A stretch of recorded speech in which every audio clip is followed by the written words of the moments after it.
करवा चौथ की आप सभी माताओं बहनों को हार्दिक शुभकामनाएं। और कुछ भाइयों ने भी रखा होगा तो उन भाइयों को भी मेरी तरफ से हार्दिक शुभकामनाएं। तो बस इसी तरह आप लोगों को शुभकामनाएं देने के साथ और आप लोगों से विनम्र निवेदन करते हुए, जो भी मेरे चैनल पर पहली बार आए हैं, आप मेरे चैनल को सब्सक्राइब कीजिएगा और बेल आइकन को प्रेस कीजिएगा।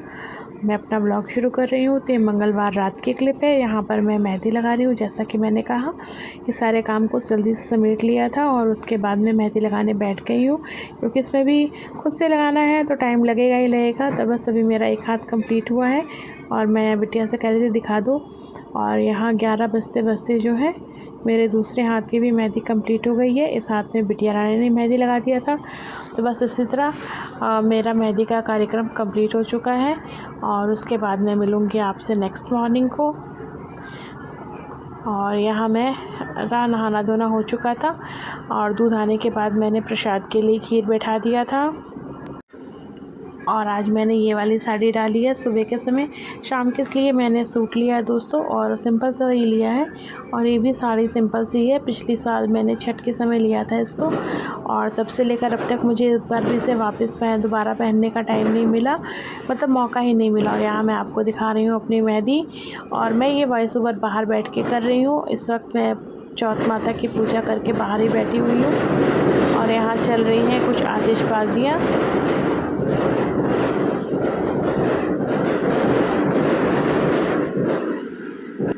तो अब तो आतिशबाजियों वाली रात शुरू ही हो रही है, मौसम ही शुरू हो रहा है। तो यहाँ मेरा प्रसाद बन के तैयार हो जाएगा और उसके बाद मैं प्रसाद बाकी सब जो फल वगैरह है वो भी धो के इकट्ठा कर लूँगी।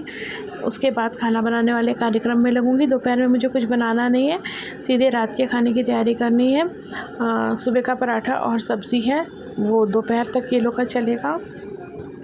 तो मेरी कोशिश ये रहती है कि पूजा पे बैठने से पहले जो है सारा खाना वाना बन जाए, ताकि फिर उठने पर जो है ज़्यादा काम ना रहे मेरे ज़िम्मे।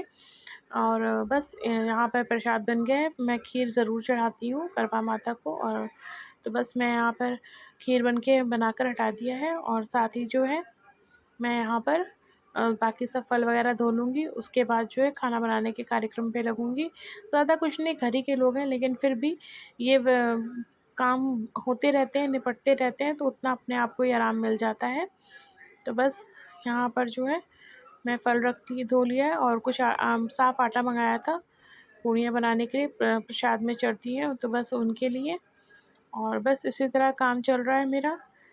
और आज तो बहुत सी चीज़ें बनती हैं लोगों के घर में, कढ़ी बड़ी फुलौरा वगैरह जिसका जो रहता है। पर मैं नॉर्मल जैसा मैंने फ़र्स्ट टाइम खाया था इस व्रत में, वैसा ही मैं बनाती हूँ। और ये व्रत मेरी सासू माँ नहीं करती थी, मैंने अपने आप से मतलब उठाया था। मुझे बहुत ही शौक़ था इस व्रत का। मैं देखती थी, मैं जब हरियाणा में थी, टीवी पे तो नहीं देखा है दोस्तों, झूठ नहीं बोलूँगी, पर जब मैं 10th वगैरह में थी तो मैंने ये व्रत वहाँ पे लोगों को करते हुए देखा था। करनाल हरियाणा में थी तब। मुझे इच्छा होती थी देख के, बहुत अच्छा लगता था सारी औरतें सज धज के तैयार होकर। तो मैंने इस व्रत को जाना था और बहुत कुछ जानने को मिला। पहले मैगज़ीन वगैरह मैं पढ़ती थी, सहेली वगैरह, तो उसमें दिया हुआ था। तो बस मुझे व्रत करने की बहुत ख्वाहिश थी। और हमारी तरफ ये व्रत होता नहीं है करवा चौथ का, पर अब तो हर जगह हर चीज़ें होती हैं, जिसको जो माँ चाह दी। तो बस मेरी चाहत और माता रानी की कृपा थी कि मैंने ये व्रत उठा लिया करवा चौथ का। तो बस यहाँ मैं वही तैयारियाँ कर रही हूँ। तो इसके लिए जैसे मैं पूजा जिसका मैंने जैसा सुना मैं वैसे करती चली गई, क्योंकि जहाँ मैंने इसे देखा था पंजाब और हरियाणा, वहाँ कुछ अलग नियम है और हमारी तरफ जो लोग करते हैं उनके कुछ अलग नियम है। तो कुल मिला के बस मैंने इस व्रत में वही नियम रखे हैं, पूजा पाठ वाला, मन से जितना हो सके, और अर्पण करने का वही चीज़ रखा है जितना मैं कर सकूँ। तो बस यहाँ कुछ चीज़ें हैं जो मुझे लॉजिकली अच्छी लगी। और तो लॉजिक मतलब भक्ति में लॉजिक नहीं होता है, लेकिन हाँ लगा कि नहीं ये चीज़ें होती हैं। तो ये छोटी छोटी पूड़ियाँ हैं जो कि चारों दिशाओं को होती हैं, दर्शाती हुई हैं। तो बस छोटी छोटी पूड़ियाँ तलूँगी। तो ये जैसा मैं करती हूँ ये कोई वो नहीं है, हाँ जैसा मुझसे माँ ने चाहा कराना, बस मैं वैसा ही ये व्रत करती हूँ। और जब मैं ससुराल आई तो मैंने इस व्रत के बारे में सासू माँ को बताया और उनसे अनुमति लेनी चाहिए, तो उन्होंने तुरंत दे दी। और कहा कि जो भी अच्छे के लिए हो, शुभ के लिए हो, वो पूजा पाठ ज़रूर करनी चाहिए। तो इसमें भी माता रानी की कृपा है कि उन्होंने ससुराल भी ऐसा दिया जहाँ पे किसी भी तरह की पूजा पाठ करने के लिए कोई मनाही नहीं थी। हर पूजा पाठ को दोनों हाथ खुले हाथों से स्वीकारा गया कि नहीं, आप अपने की पूजा पाठ मतलब जो भी चीज़ अच्छी चीज़ें आप ज़रूर कीजिए। नहीं तो बहुत सी जगह पर ये होता है कि ये हमारा कल्चर नहीं है, हमारे यहाँ नहीं होता है, ये व्रत आप नहीं कर सकती, चाहे ये चीज़ नहीं कर सकती। पर मेरे यहाँ ये चीज़ें बिल्कुल नहीं थी मेरे ससुराल में। बाकी किसी चीज़ में मेरे ससुराल में थोड़ी बहुत चीज़ें थी, पर पूजा पाठ के लिए कभी मनाही नहीं की गई थी। तो उसके साथ ही अब मेरे यहाँ पे सब्ज़ी बननी शुरू हो गई है, और सब्ज़ी मैं बनाऊँगी पनीर की, क्योंकि फ़र्स्ट टाइम मैंने पनीर और आलू मिक्स सब्ज़ी बनाई थी। तो 2 आलू भी काट लिया है, साथ में उसको उबाल लिया है। मतलब उबाल नहीं लिया, मतलब कि वो पनीर के साथ पहले उसको फ्राई कर लिया था। और यहाँ ताज़ी पनीर आई थी तुरंत की फाड़ी हुई, और वो पानी में डालते ही जो है सॉरी तेल में मैंने उसे फ्राई करने के लिए डाला, और वो तुरंत ही फैलना स्टार्ट हो गई थी। अभी मैं आपको दिखाऊंगी। और ये साथ ही यहाँ पर कुकर में मैंने प्याज लहसुन वगैरह सब जो है उसको उबाल लिया था सब्जी की ग्रेवी बनाने के लिए। और टमाटरों की प्योरी बना ली है, और लाल मिर्च लिया था इसमें, हरी मिर्च सॉरी। तो बस उसकी प्योरी बन गई है। और ये रहे मसाले, टमाटर की प्योरी है, धनिया पाउडर, गरम मसाला और हल्दी, बस यही मसालों का इस्तेमाल किया है। और पनीर देख लीजिए, ये कढ़ाई में डालने के साथ ही पूरा पानी छोड़कर, ताज़ा है ना एकदम से, इसमें पानी बहुत ज़्यादा था और मैंने फ्राई करने के लिए डाला, उसके बाद मैंने सारे पनीर एक साथ डाल दिए।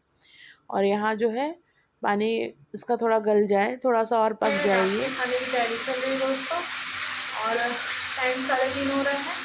तो सब्ज़ी बना लूँगी और आटा वाटा लगा के रख लूँगी। बाकी सब खाना जो है, क्योंकि पूजा का टाइम 6:30 बजे तक टाइम है, तो पहले पूजा कर लूँगी, उसके बाद जो है टिफ़िन के बाकी सब काम करूँगी। तो फिर फटाफट से सब्ज़ी बना लूँ, कितना बन सक रहा है मैं आप पे शेयर कर दे रही हूँ। तो बस अब मैं पनीर की सब्ज़ी बनाना शुरू करूँगी, जैसा मैं बनाती आई हूँ हमेशा इस दिन, वैसी सब्ज़ी। तो बस यहाँ पर जो है अब उसी कढ़ाई में जो पनीर को तलने के बाद तेल बचा था, मैं उसमें ये सारी चीज़ें डाल दूँगी। प्याज है इसमें, लहसुन प्याज था, और दालचीनी तेज़पत्ता, जो भी खड़े मसाले मेरे पास थे वो सब मैंने इसमें डाल दिए हैं। तो बस अब इसे डालकर इसे मिलाती चलूँगी साथ के साथ। और बचे हुए पानी को इस तरह से मैंने टमाटर का पेस्ट बनाया था उसमें डाल लिया है। और यहाँ जो है मसालों को अच्छे से भूनना है, और ये पक तो चुके ही हैं, बस थोड़ा सा और इनको भून लूँ ताकि इनका जो है। और उसके बाद मैं मसाले डाल दूँगी। मसालों में मैंने टमाटर का इस्तेमाल किया है, इसी के साथ मैंने इसमें हरी मिर्च पीस दी थी। और टमाटर 5 लिए थे दोस्तों, बड़े साइज़ के टमाटर थे। और उसके साथ जो है गरम मसाला लिया है, और सिर्फ धनिया पाउडर डाला है, और हल्दी, नमक। तो ये बस तीन इतने ही मसालों में बनी सब्ज़ी है। और उसके बाद जो है ग्रेवी पक चुकी है। अब मैं इसमें पनीर और जो भी मैंने फ्राई किया था आलू वो डाल दूँगी। ज़्यादा नहीं, 1-2 ही आलू डाला है मैंने इसमें, क्योंकि सब्ज़ी इस तरह से बन जाएगी और कुछ देर में पक के तैयार हो जाएगी। तो बस यहाँ सब्ज़ी में उबाल आ चुका है, और सब्ज़ी को मैंने गाढ़ी बना कर रखा है।